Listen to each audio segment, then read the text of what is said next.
আজ আমরা এসেছি ঝিনাইদহ জেলার ঐতিহাসিক বারোবাজার গলাকাটা মসজিদে। গেট দিয়ে প্রবেশের সাথে সাথেই মনে হবে আপনি চলে গেছেন প্রাচীন আমলে। এই মসজিদটির ইতিহাস প্রায় 500 বছরের ও বেশি পুরাতন। ধারণা করা হয়, লোকমুখে বলা হয় এখানে কোনো এক সময় নির্মাণের চলাকালীন এক রহস্যময় ঘটনা ঘটে, তাই এর নাম রাখা হয় গলাকাটা মসজিদ। ঝিনাইদহ জেলার কালীগঞ্জ উপজেলার ঐতিহাসিক স্থাপনার জন্য সুপরিচিত স্থান বারোবাজার। এটি উপজেলার সদর থেকে 11 কিলোমিটার দক্ষিণে আর যশোর জেলা শহর থেকে 17 মাইল উত্তরে অবস্থিত।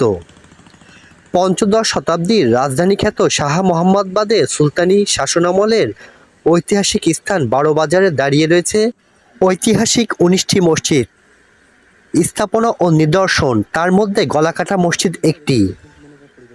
এই সবই সুলতানি আমলের স্থাপত্য শিল্পের অন্যান্য নিদর্শন।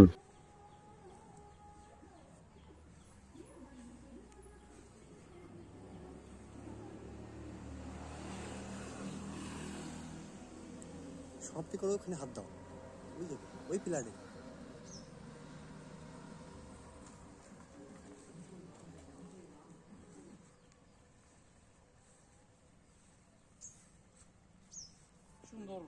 বারোবাজারের গলাকাটা মসজিদটি ঝিনাইদহের ঐতিহাসিক মসজিদগুলোর মধ্যে অন্যতম।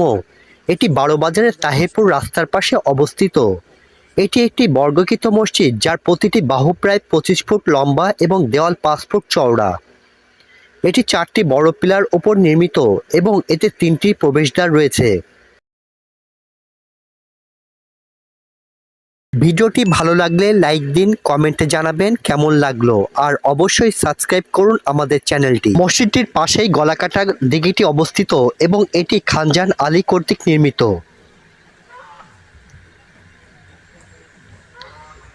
এই দিঘির নাম কেন গলাকাটা হলো সে সম্বন্ধে খুব একটা বলা যায় না। জনশ্রুতি আছে, বারোবাজারের একজন অত্যাচারী রাজা ছিলেন। তিনি প্রজাদের বলি দিয়ে এই দিঘির মধ্যে ফেলে দিতেন, তাই এর নামকরণ করা হয় গলাকাটা দিঘি। বাংলার ইতিহাস ও ঐতিহ্যকে জানার জন্য বারোবাজারের এই মসজিদ এক অন্যান্য নিদর্শন। ধন্যবাদ সকলকে ভিডিওটি শেষ পর্যন্ত দেখার জন্য। পরবর্তী দেখা হবে নতুন কোনো ভিডিও নিয়ে। আল্লাহ হাফেজ।